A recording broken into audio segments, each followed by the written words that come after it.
Hello friends, स्वागत है आपका अन्नू की रसोई में। आज हम लेकर के आए हैं राजस्थान की शान और परंपरा से जुड़ा स्वाद, दाल बाटी चूरमा थाली। गर्मा गर्म दाल की महक, घी से भीगी हुई कुरकुरी बाटी और साथ में है मीठी का लाजवाब स्वाद चूरमा लड्डू। और थाली की जान है देसी अंदाज वाला बैगन का भरता, जिसमें कच्चे सरसों के तेल की खुशबू से पूरे भरते के अंदर जो है खुशबू से पूरा घर महक उठता है। ये थाली सिर्फ खाना नहीं है बल्कि परंपरा, स्वाद और अपनापन का संगम है। तो चलिए शुरू करते हैं आज का ये राजस्थानी स्वाद का सफर अन्नू की रसोई के साथ में। लेकिन उससे पहले सब्सक्राइब करना बिल्कुल मत भूलिएगा मेरे इस चैनल को, यानी कि अन्नू की रसोई को। तो सबसे पहले हमें यहाँ पर बनानी है दाल। तो मैंने यहाँ पर मिक्स दाल ली है।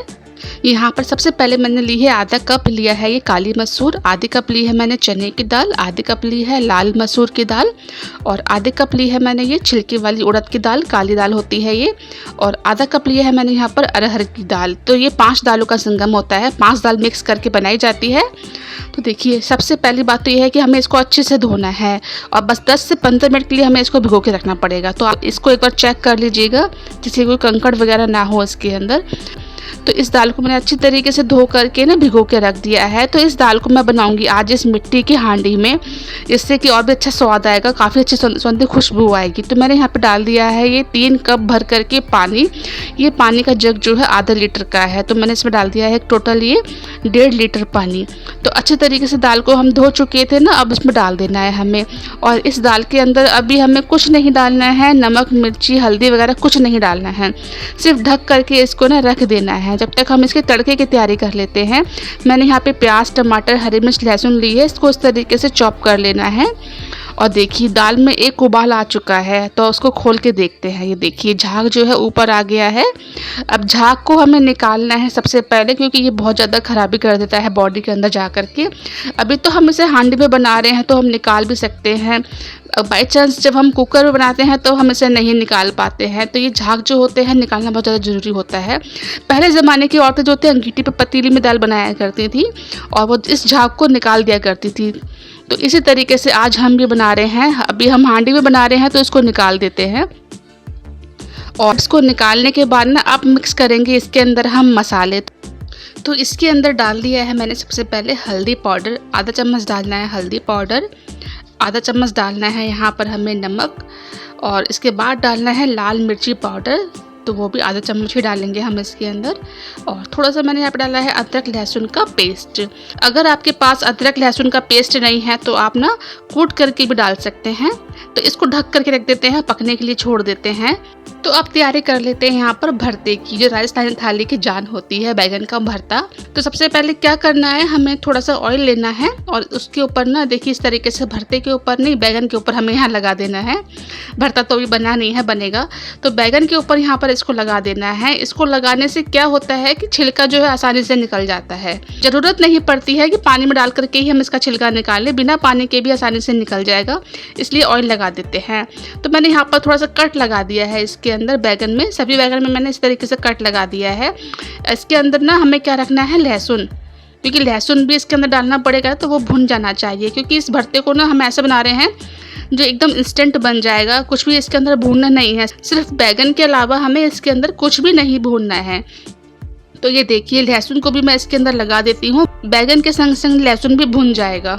तो यहाँ पर मैं आपको फिर से एक बार याद दिला देती हूँ, अगर अभी तक सब्सक्राइब नहीं किया है तो सब्सक्राइब करना मत भूलिएगा और साथ में लाइक और शेयर भी कर दीजिएगा मेरी इस रेसिपी को। और अगर आप ये वीडियो मेरी फेसबुक पर देख रहे हैं तो पेज को फॉलो करना बिल्कुल मत भूलिएगा। तो लहसुन मैंने इसके अंदर लगा दिए थे। अब इसको ना हमें ना इसको रोस्ट करना है। देखिए मैंने यहाँ पर एक जाली रख दी है और इसको हमें उसी के ऊपर रोस्ट करना है। बीच बीच में हमें इसको पलटते ही जाना है। गैस की फ्लेम को मीडियम रखिएगा। ये छोटे बैगन है, मैंने इसको एक संग रख दिया है। 3 बैगन लिए हैं मैंने, आसानी से इसके ऊपर आ गए हैं। बड़े बैगन नहीं है, छोटे वाले हैं ये। वैसे भरता जो है बड़े बैगन का ही अच्छा बनता है। तो देखिए अब इसको निकाल लेती हूँ मैं। ठंडा करने के बाद इसका छिलका निकालना है। इस तरीके से बहुत ईजिली इसका छिलका जो है निकल जाता है। ये देखिए जैसा कि मैंने कहा था, ज़रूरत नहीं पड़ती है कि पानी में डालें, इसको डिप करें फिर छिलका निकालें। ऑयल लगा के निकालेंगे तो बहुत आसानी से निकल जाता है। लहसुन को मैं एक साइड रखती जा रही हूँ, जो इसके अंदर भुन चुके हैं। बैगन जो है बहुत जल्दी ही भुन जाता है। लहसुन जो है इतनी जल्दी इसके अंदर नहीं भुन पाता है, तो इसलिए बीच बीच में रह गए हैं ये। तो कोई बात नहीं, हम इसको मैश कर लेंगे या फिर कट करके भी डाल सकते हैं। वैसे फ्लेवर तो आ ही गया है उसके अंदर भुनने वाला, रोस्टेड वाला। तो ये देखिए डंडी मैंने इसकी निकाल दी है बैगन की। आप चाहें तो डंडी समेत भी बना सकते हैं, वैसे कई जगह पर डंडी समेत भी बनाया जाता है, लेकिन मैं अक्सर इसको निकाल करके ही बनाती हूँ। तो ये देखिए सभी बैगन की मैंने यहाँ पर डंडी निकाल दी है, उसको छील करके इस तरीके से रेडी कर लिया है भरते को। और अब क्या करना है, हमें इसके अंदर डालने हैं मसाले। तो सबसे पहले मैं इसको एक बाउल में निकाल लेती हूँ, प्लेट में अच्छे तरीके से मैश नहीं हो पाएगा। तो एक बाउल में हमें इसको निकालना है और चम्मच से इसको इस तरीके से मैश करना है। ये देखिए लहसुन भी, भरते को भी, बैगन को भी इस तरीके से हमें मैश करते ही जाना है, क्योंकि अब इसे हम फ्राई नहीं करेंगे कुछ भी इसके अंदर, सभी कुछ हमें ऐसे ही डालना है। क्योंकि ये भरता कुछ ऐसा ही बनाया जाता है लिट्टी चोखे के संग में, क्योंकि ये बैगन का चोखा है इसलिए ये ऐसे ही बनाया जाता है। बाटी के संग में ये ऐसे ही अच्छा लगता है। तो सबसे पहले हम यहाँ पर डाल देते हैं नमक। नमक अपने टेस्ट के अकॉर्डिंग डालिएगा, मैंने आधा चम्मच डाल दिया है। थोड़ी सी मैंने यहाँ डाली है लाल मिर्ची पाउडर। इसके बाद डाली है ये कट करी हुई प्याज। प्याज को मैंने थोड़ा ज़्यादा ही कट कर लिया था। और थोड़ा सा मैंने यहाँ पर डाला है टमाटर, हरी मिर्च। लहसुन नहीं डालेंगे, वो हम पहले ही डाल चुके हैं। अब इसके अंदर डालनी है हमें थोड़ी सी हींग, और फ्लेवर के लिए यहाँ पर डाला जाता है ये 1 चम्मच सरसों का तेल। इसको हमें कच्चा ही डालना है, सौंधी सौंधी खुशबू आती है इस बैगन के अंदर सरसों के तेल की, मसालों की, काफ़ी अच्छा लगता है ये बाटी के संग में। एक बार ज़रूर ट्राई करिएगा इस तरीके से, हमारे यहाँ बहुत फेमस है ये इस तरीके से बैगन का भरता और ये बाटी। तो ये देखिए अच्छे तरीके से मैश करने के बाद ना हम इसको रख देते हैं साइड में। अब हम लगाते हैं यहाँ पर बाटी वाला आटा, क्योंकि बाटी के लिए हमें आटा लगाना पड़ेगा। तो मैंने यहाँ पे लिया है 2 कटोरी गेहूं का आटा। थोड़ा मोटा वाला आटा नहीं है आपके पास तो आप इसके अंदर सूजी ऐड कर सकते हैं। तो मैंने यहाँ पर 2 कटोरी गेहूं का आटा और आधा कटोरी ली है सूजी, और 1 चम्मच डाल दिया यहाँ पर बेसन। बेसन डालना पूरी तरीके से ऑप्शनल है, अगर आप चाहते हैं डालना तो डाल सकते हैं, वैसे मैं तो कहूँगी ज़रूर डालिएगा, काफ़ी अच्छा टेस्ट इससे आता है बेसन से भी। इन सबको अच्छे से मिक्स कर लेते हैं। मैं इसके अंदर नमक नहीं डाल रही हूँ अभी, क्योंकि इसी के अंदर से हम निकालेंगे चूरमे के लड्डू के लिए बाटी, तो इसलिए नमक मैंने ऐड नहीं किया है। तो टोटल मैंने यहाँ पर डाल दिया है ये 4 चम्मच देसी घी। अच्छी तरीके से खस्तापन आता है बाटी के अंदर, देसी घी ही डालना है। तो सभी कुछ हमें अच्छे तरीके से मिक्स करना है और इसका बहुत टाइट सा डो लगाना है, क्योंकि हम इसे रेस्ट पर रखेंगे तो थोड़ा लूज़ हो जाता है वो, इसीलिए तो थोड़ा सा टाइट इसका डो लगाइएगा, क्योंकि गर्मी का टाइम है, आटा बहुत जल्दी लूज़ पड़ जाता है, इसलिए मैं कह रही हूँ थोड़ा टाइट लगाइएगा। थोड़ा थोड़ा पानी डालते जाइएगा और आटा इसका लगा लीजिएगा। देखिए इस तरीके से। तो ये देखिए गेहूं का आटा होता है बहुत जल्दी ही लग जाता है, काफ़ी अच्छी तरीके से आटा लग चुका है। मैं थोड़ा सा टाइट आटा ही लगाया है इसका। अब हमें इसमें से करना है थोड़ा सा अलग पीस, क्योंकि हम इसमें से बनाएंगे ना चूरमे वाले लड्डू, तो इसलिए हम इसको थोड़ा अलग निकाल लेते हैं। मैंने यहाँ पर सिर्फ 4 बाटी के लिए ही यहाँ पर ये लोई निकाली है, थोड़ी सी और ले ली है, मतलब 4 बाटी मैंने यहाँ पर बनाई थी चूरमे के लिए। अब इस आटे को मैं रख देती हूँ थोड़ा अलग से, जो आटा हमने निकाला है इसको हम रख देते हैं अलग से। बाकी के आटे में हम थोड़ी सी अजवाइन मिक्स कर लेते हैं। अगर आप चाहते हैं थोड़ा सा नमक डालना तो नमक भी यहाँ पर डाल सकते हैं। अभी इसी स्टेज पर थोड़ी सी मैंने यहाँ पर डाल दी है अजवाइन, काफ़ी अच्छा ये काम करती है, डाइजेस्ट सिस्टम अच्छा हो जाता है अजवाइन खाने से वैसे भी, तो थोड़ी सी अजवाइन यहाँ पर डाली जाती है। इसको अच्छे तरीके से मिक्स कर लेते हैं, थोड़ा सा रेस्ट पे इसको रख देते हैं जब तक हम अपने चेक कर लेते हैं दाल, क्योंकि उसको काफ़ी टाइम हो चुका है, उसको भी देख लेते हैं क्योंकि वो भी बनने ही वाली है, तो इसलिए दाल के साइड में चलते हैं। तो ये देखिए दाल भी काफ़ी अच्छे से उबल के जो है काफ़ी अच्छे तरीके से पक चुकी है। अगर थोड़ी सी कसर रह जाती है दाल के अंदर, थोड़ा सा इसको हम ऐसे ही छोड़ देंगे, पलटेंगे नहीं इसमें से, क्योंकि हांडी इतनी गर्म होती है ना कि 1 घंटे तक ये बहुत गर्म रहती है हांडी जो है, तो इसी में दाल जो रह जाती है बाकी इसी में ही कुक हो जाती है। तो देखिए दाल तो पक चुकी है, अभी मिक्स नहीं हुई है अच्छे तरीके से, थोड़ा सा पानी पानी जो है ऊपर आ रहा है, तो पकने के लिए छोड़ देते हैं। तो इसको ऐसे ही छोड़ देते हैं, अभी हमें थोड़ा सा टाइम लगेगा इसके अंदर, क्योंकि दाल तो पक चुकी है, मिक्स नहीं हुई है, मतलब कहने का ये है। तो जब तक हम रेडी कर लेते हैं बाटी बना करके, तो आटा भी अच्छे तरीके से सॉफ्ट हो गया है। तो ऐसा ही आटा हमें इसके लिए चाहिए होता है, इतना ही टाइट। तो अब क्या करते हैं, हम इसमें से लोई बना लेते हैं जिसकी हमें बाटी बनानी है। तो हम यहाँ पर मीडियम साइज़ की लोई बनाएंगे, क्योंकि हम ये बाटी जो है ना कुकर में बनाएंगे। हम इसको आग पर, कंडों के राख पर नहीं बनाएंगे, कुकर में बनाएंगे, बहुत जल्दी बन जाती है इस तरीके से भी, और काफ़ी अच्छी तरीके से सिक जाती है। तो देखिए इस तरीके से इसको फोल्ड करना है, जिस तरीके से हम कचौड़ी भरते हैं ना। अभी हमने इसके अंदर कोई भी स्टफिंग नहीं भरी है, बिना स्टफिंग के ही हम इसे बना रहे हैं, वैसे भी काफ़ी अच्छी लगती है। तो देखिए इस तरीके से इसे फोल्ड करना है, बस इस तरीके से, और हाथों से इसको हमें गोल गोल कर लेना है। बहुत टाइट हाथों से मत करिएगा, हल्के हाथों से ही करिएगा। तो सारी लोहे को मैंने यहाँ पर गोल कर लिया है, फ्लैट नहीं करना है, चपटा नहीं करना है, गोल ही करना है। तो ये देखिए, तो बस अब कुकर भी हमारा अच्छी तरीके से गर्म हो चुका है। तो कुकर में बाटी डालने से पहले हमें यहाँ पर डालना है देसी घी। 2 चम्मच देसी घी हमें इसके अंदर डालना पड़ेगा, जिससे कि बाटी इसके अंदर चिपकेगी नहीं, जलेगी नहीं। तो शुरू में हमें क्या करना है, कुकर को इस तरीके से हमें ग्रीस कर लेना है घी से अच्छी तरीके से। बस थोड़ा सा ही घी डालना है, बहुत ज़्यादा घी हमें नहीं चाहिए होता है इसके लिए अभी। तो अब हम इसको रखना शुरू करते हैं, बाटी को इसके अंदर देखिए इस तरीके से रखना है। अभी मैंने यहाँ पर थोड़ी ही रखी है, बाकी जो बाटी मैंने अलग से बनाई थी चूरमा लड्डू के लिए, जो हमने बाटी बनाई है वो भी इस तरीके से ही बनानी है, हाथों से गोल गोल। तो उसको भी मैं इसी के अंदर ऐड कर दूंगी थोड़ी देर में। तो इसकी रबड़ और ये सीटी हमें निकाल देनी है। रबड़ मैंने बहुत कोशिश करी, नहीं निकली थी, तो फिर मैंने ऐसे ही ढक्कन को लगा दिया था, लेकिन इसकी सीटी निकाल देनी है, इस चीज़ का ध्यान रखिएगा, सीटी नहीं लगानी है इसके अंदर। तो कुकर शुरू में बहुत गर्म था, अब हमें गैस की फ्लेम को स्लो कर देना है और थोड़ी देर बाद हमें इसको पलटते रहना है। देखिए इस तरीके से, तो एक साइड से देखिए कितना अच्छा कलर इसके अंदर आया है ना। सारी बाटी हमें इसी तरीके से पलट देनी है और थोड़ी देर में हम इसको पलटते ही जाएंगे। आप देखते रहिएगा मैं किस तरीके से बनाती हूँ। तो अब यहाँ पर लगाते हैं हम दाल का तड़का, क्योंकि अभी इसमें टाइम लगने वाला है। मैंने बाटी को साइड वाली गैस पे कर दिया है। गैस की फ्लेम को बहुत स्लो कर दीजिएगा अब इस टाइम पर, और लगाते हैं दाल में तड़का।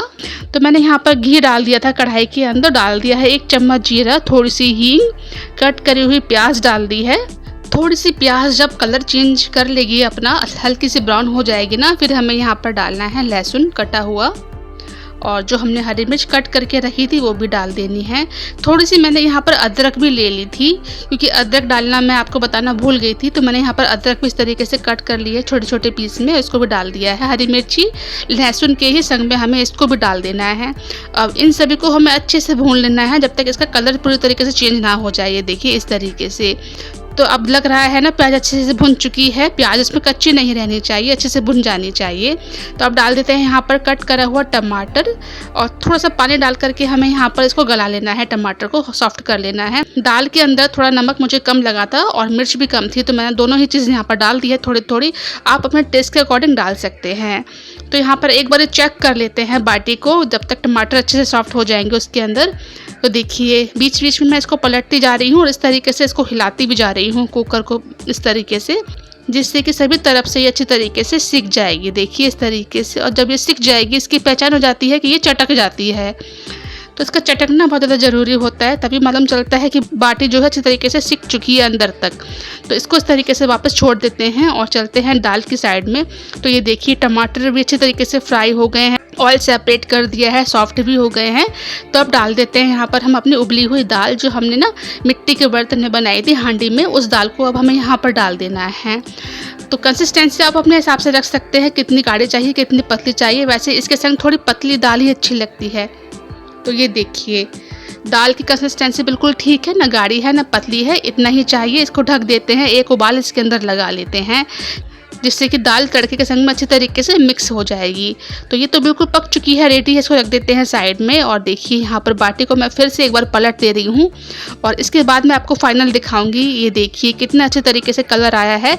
इसको सिकने में कम से कम 20 से 25 मिनट का टाइम लगा था स्लो गैस करके। ये देखिए मैंने काफ़ी अच्छे तरीके से इसको पलट करके इस तरीके से सेका है। इसको आपको भी ऐसे ही करना है। जलेगी नहीं इसकी चिंता मत करिए कि ये जल जाएगी, जलने वाली नहीं है ये। तो ये देखिए अच्छे तरीके से सिक चुकी है ना। बस अब इसको निकाल लेते हैं। ये देखिए क्रैक भी हो गई है, इसके अंदर कितना अच्छा क्रैक हुआ है। ये देखिए बाटी अच्छे तरीके से क्रैक हो गई है। तो यही इसकी पहचान होती है कि ये सिक चुकी है। तो इसको निकाल लेती हूँ मैं। और इसमें से मैंने जो बाटी रख दी थी, मैंने आपको बताया था चूरमे के लिए मैंने इसके अंदर बाटी रख दी थी, वो मैंने छोटी बाटी बनाई थी। ये देखिए, तो इसको तोड़ के दिखाती हूँ मैं। ये देखिए अच्छी तरीके से सिक चुकी है अंदर से भी। तो बस ऐसे ही होता है, अंदर से भी ये ऐसे ही सिकती है। तो इसको निकाल लेते हैं, छोटे छोटे पीस में इसको तोड़ लेती हूँ, क्योंकि हमें इसका बनाना है चूरमा लड्डू। इसी बाटी का मैं बनाऊंगी। तो मैंने यहाँ पर सिर्फ 3 बाटी ली है, मैंने आपको 4 बताई थी, मैंने 3 ही का ही चूरमा लड्डू बनाया था, बाकी की बाटी मैंने दाल से सर्व की थी। तो अब क्या करना है, बाटी भी गर्म है, अच्छी तरीके से क्रैक भी हो गई है ना। तो अब हमें इसको यहाँ पर डिप करना है। देखिए इस तरीके से घी के अंदर हमें इसको डिप करना है। 1-2 सेकंड तक हमें इसको इस तरीके से पलटना है, जिससे कि घी इसके अंदर एब्जॉर्ब हो जाएगा, इसके अंदर चला जाएगा। उसके बाद हम इसको निकाल के साइड में रख लेंगे प्लेट में। तो ये देखिए गरम गरम बाटी है और घी भी काफ़ी अच्छे तरीके से इसके अंदर चला जाएगा। तो ऐसे ही करना है, जब आप इसको सर्व करेंगे तब आपको इसी तरीके से देना है। तो ये देखिए सभी बाटी को मैं इस तरीके से डिप करके रखती जाती हूँ घी के अंदर। और अब मैं बनाती हूँ चूरमा लड्डू। वो किस तरीके से बनाना है वो भी देख लेते हैं जल्दी से। तो ये देखिए चूरमा लड्डू के लिए मैंने यहाँ पर बाटी ली थी, इसके छोटे छोटे पीस हमें इस तरीके से कर लेने हैं। अभी भी काफ़ी गर्म है ये, तो इस तरीके से छोटे पीस में इसको तोड़ लेते हैं। इसके बाद मैंने यहाँ पर लिया है ये मिक्सी का जार, इसको हमें इसके अंदर डाल देना है और इसको ग्राइंड कर लेना है 1 से 2 बार चला करके। इस तरीके से हल्का दरदरा सा इसको पीस लेना है। ये देखिए तो इतना इसको महीन कर लीजिएगा, ज़्यादा चूरा मत करिएगा, हल्का दरदरा भी रखना है, थोड़ा महीन भी होना चाहिए। थोड़े से मैंने यहाँ पे डाल दिए हैं ड्राई फ्रूट्स और अब डाल दिया है यहाँ पर ये चीनी का पाउडर। अपने हिसाब से आप इसको मीठा कर सकते हैं। मैंने यहाँ पर सिर्फ 4 चम्मच लिया है चीनी का पाउडर और 4 चम्मच ही डाला है मैंने इसके ऊपर देसी घी। तो इसी तरीके से बनाया जाता है ये चूरमा। अगर आप चाहते हैं इसके लड्डू बनाना तो इस तरीके से लड्डू भी बना सकते हैं। पहले इसको मिक्स कर लेते हैं, वरना काफ़ी जगह पर ये इस तरीके से सर्व किया जाता है चूरमा जो होता है। और चूरमे के लड्डू अगर आप बनाना चाहते हैं तो इसको मिक्स करके अच्छी तरीके से इस तरीके से इसके लड्डू भी बना सकते हैं। ये देखिए जिस तरीके से मैं बना रही हूँ ना, आप ऐसे भी बना सकते हैं। तो इसके लड्डू बन जाते हैं ये चूरमे वाले। और नहीं तो आप चूरमे को उस तरीके से भी सर्व कर सकते हैं, सिंपल प्लेन। तो काफ़ी अच्छे लगते हैं ये चूरमा लड्डू, ज़रूर ट्राई करिएगा। बाटी के संग में पूरा कॉम्बिनेशन होता है ये इसका, बाटी, दाल, भरता और ये चूरमा लड्डू। तो पूरी की पूरी प्लेट, राजस्थानी प्लेट इस तरीके से दी जाती है। तो ये देखिए इसी तरीके से लड्डू मैंने बना करके रेडी कर लिए थे। तो अब बारी आती है फुल फाइनल हमारी प्लेट लगाने की। तो प्लेट लगा लेते हैं जल्दी से। तो सबसे पहले मैंने यहाँ पे सर्व करी है ये दाल, मिक्स दाल होती है, पचमेल दाल बोलते हैं, पंजाब में तो इसको रली मिली दाल भी कहा जाता है। तो मैंने थोड़ा सा यहाँ पर बनाया है ये सैलेड, उसके संग में रख दिया है ये खीरा। अगर आप चाहते हैं कुछ और डालना तो वो भी डाल सकते हैं सैलेड के संग में। और अब डाल दिया है यहाँ पर भरता जो हमने बनाया था, टेस्टी सा भरता। और इसके बाद मैंने यहाँ पे रखे हैं ये चूरमा लड्डू, ये मेरे बहुत फेवरेट है, मुझे बहुत अच्छे लगते हैं। और बाटी भी मुझे बहुत ज़्यादा पसंद है। तो गर्मा गर्म बाटी भी हमारी बन करके रेडी है। पूरी प्लेट हमारे यहाँ पर लग चुकी है राजस्थानी। तो अब किस बात का इंतज़ार है, फटाफट से आप भी बनाइएगा इसी चीज़ को। अगर आपने गलती से अपने मेहमान को बना करके खिला दी तो मेरी गारंटी है वो जल्दी जाने वाली नहीं है और बार बार फरमाइश करेंगे कि वही नाश्ता हमें चाहिए। तो ये देखिए बन करके रेडी है हमारे ये चूरमा लड्डू, बैगन का भरता, सैलेड और ये दाल बाटी। तो फ्रेंड्स ये थी हमारी आज की थाली, राजस्थानी परंपरा का स्वाद, दाल बाटी, चूरमा और देसी अंदाज वाला बैगन का भरता, घी की खुशबू, चूरमे की मिठास और सरसों के तेल का तड़का। उम्मीद है कि ये रेसिपी आपको पसंद आई होगी। अगर वीडियो अच्छा लगा हो तो अनु की रेसिपी को सब्सक्राइब करना बिल्कुल मत भूलिएगा, साथ में लाइक और शेयर जरूर कर दीजिएगा। फिर मिलती हूँ आपसे एक नई रेसिपी में, तब तक के लिए bye bye and thanks for watching. जय हिंद, जय भारत, बाय बाय।